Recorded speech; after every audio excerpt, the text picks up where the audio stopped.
Mop-up operations across Barbados after the remnants of Tropical Storm Kirk unleashed a torrent of heavy rains on the island. An in-depth look at the impact on communities across the country tops your Barbados Today Evening News Update for Friday, September 28. Thanks for joining us. I'm Fernella Wedderburn. Tropical Storm Kirk did not affect Barbados as it was expected to strike late Wednesday into early Thursday, but its remnants did not spare the island. Heavy downpours drenched the island for over 12 hours, and when it was finally over, several communities were left underwater. 11 people had to be rescued from rising floodwaters, 3 in Lowlands Christchurch, 1 in Wharton, 2 in Curtin's St. Philip, 2 in Chapman Lane, and 3 senior citizens in Rockley Christchurch. We start our coverage in Wharton Christchurch, which was particularly hard hit. Emergency officials were summoned to the area in the wee hours of this morning to rescue residents using lifeboats after floodwaters had inundated their homes. Resident Elijah Hall is counting her blessing after a near escape.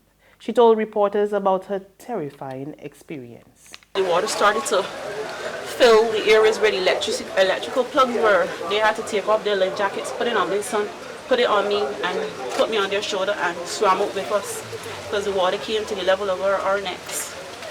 So that's basically what happened. But I want to thank the Barbados Defense Force, especially Mr. Gill and Mr. Jones, and God right now for my safety.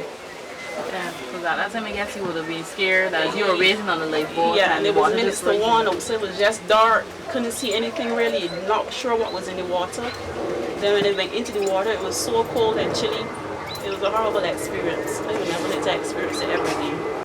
Resident Joseph Holder says it was traumatic for the community, which always suffers severe flooding whenever the rain falls. The water, it came up fast, and we were concerned that the rain looked like if it wasn't going to abate, and I'll tell you, if that rain didn't stop at the time it did, we all would have been flooded out.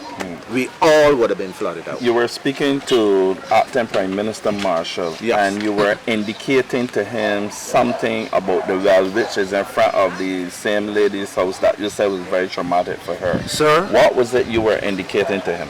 I wasn't only indicating to him, but I was emphasizing to him that I don't want nobody trouble that well.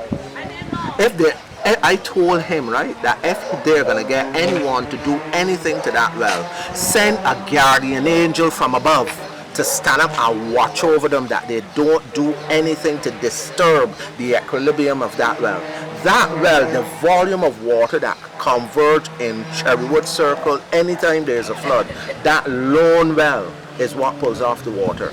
The residents shared their concerns with Acting Prime Minister Dale Marshall, who led a team of other government ministers and disaster officials on a tour of the area. He assured them that plans were afoot to rectify the problem. Those concerns are long-standing concerns. They're not concerns that emerge from today. They've informed us that flooding is almost the norm at some point in time in every year. What is more important, though, is that the technical officers from the Ministry of Public Works have indicated to us that they expect that with new technologies they're going to be able to more effectively do drainage wells in this area. So as long as Minister Strong can find the funding, and I think he's very incentivized to find funding to allow MTW to do this, we hope that we can put the residents of Wharton in a situation where they wouldn't expect to have this again. The city was also battered by the deluge. Communities including Clark's Road, Bayville, and Elmerton, St. Michael were severely affected. Junita Ford, a resident of Clark's Avenue, Bayville, whose house was damaged by the floodwaters, says flooding has always been a major problem for the community. She pleaded with Acting Prime Minister Dale Marshall to address the situation. This has been going on for a very, very long time, and me and my fellow neighbors, as you all can see, the water is almost in the house, in the kitchen. Actually, some of it in the kitchen. In your residence? Yes, yeah. But the little residence that you can see down in the back there. Okay, the pink one? Right. I would really appreciate it if you all could find a house for me or do something with me with the little land that I got for his church. All right. Because for the moment, though, we gotta get the pump fixed, okay?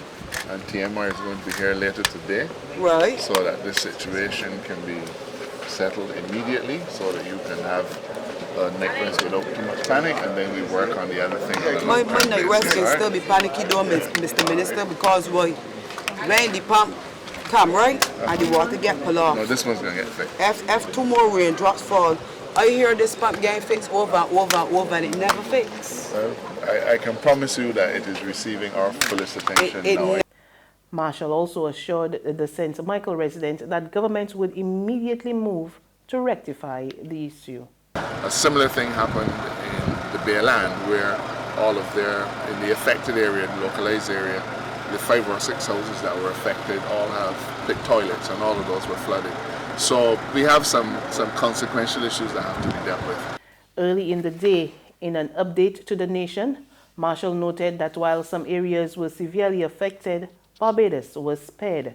He praised the efforts of the emergency services, including personnel from the Barbados Defense Force, the fire service, and police, but wasted no time on responding to those who criticized the government's decision not to call a national shutdown. He insisted it was not necessary and it would only have negatively impacted the country. I guess the response has been mixed. There's some very vocal people on Facebook who seem to want us to shut down Barbados since Wednesday, and to behave as though this was a life-threatening incident. And I have to say, government doesn't work like that.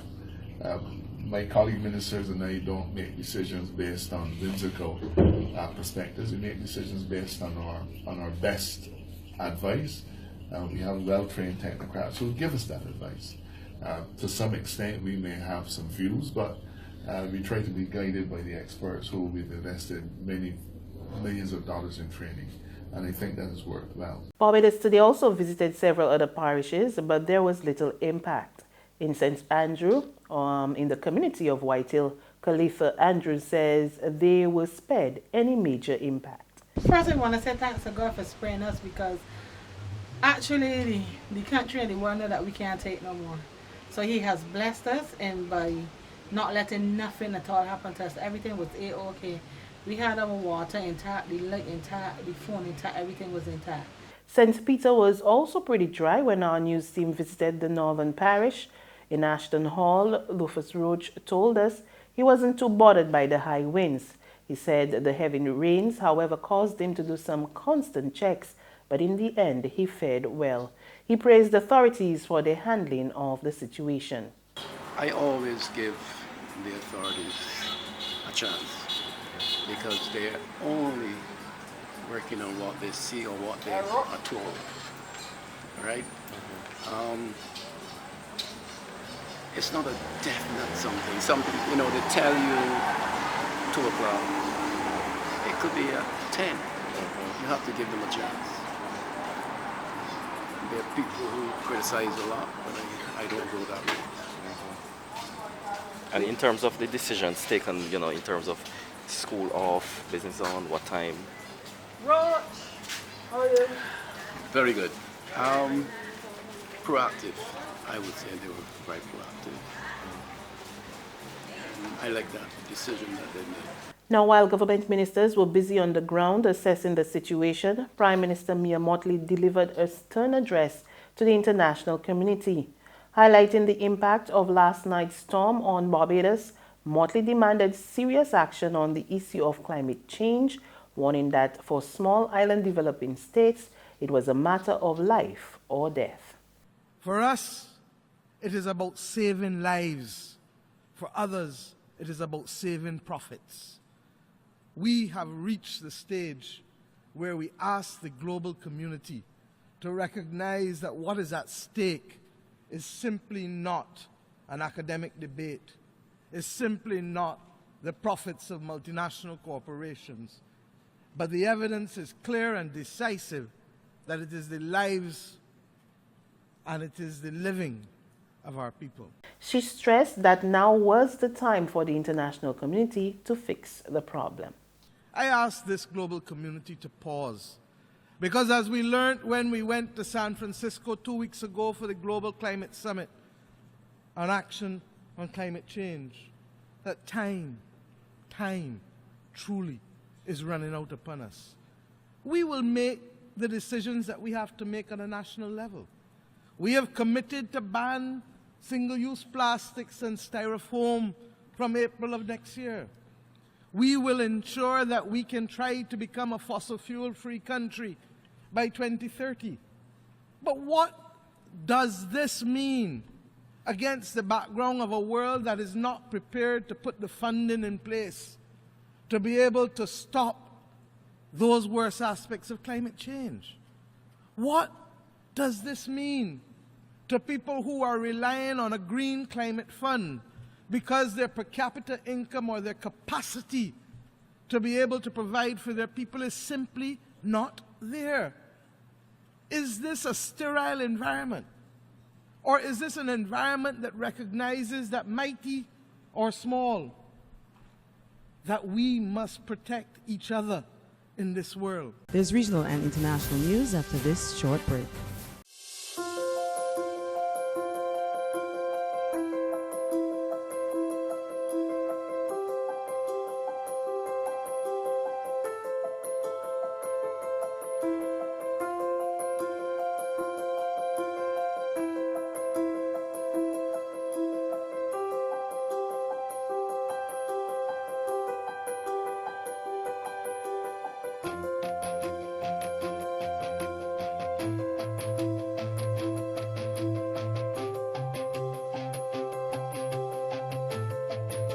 Barbados Today, news you can trust.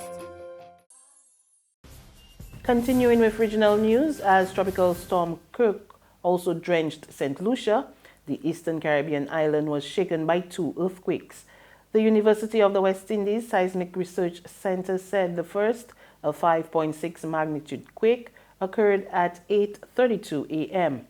It was centered 91 kilometers northeast of Fort-de-France, Martinique, 108 kilometers east-southeast of Roseau, Dominica, and 134 kilometers northeast of Castries, St. Lucia. The second, just under an hour later at 9:27 a.m., was a magnitude 4.2. Both were felt in St. Lucia as well as Martinique and Dominica. There were no reports of damage from the quake. On the international front, a strong tsunami triggered by a magnitude 7.5 earthquake has hit the coastal Indonesian city. Waves above 5 feet high swept through Palu on the Swazili island not long after authorities had lifted a tsunami warning. Video on social media shows people screaming and fleeing in panic and a mosque among the buildings damaged. Officials have reported 5 deaths, but it is not clear if those were as a result of the tsunami. Last month, a series of earthquakes struck the Indonesian island of Lombok, killing hundreds of people. The biggest, on August 5, killed more than 460 people. And that's news. But for the very latest, visit our website at www.barbadostoday.bb. You can also subscribe to our e-paper, email updates, and like us on Facebook, and sign up for our breaking news alerts via WhatsApp.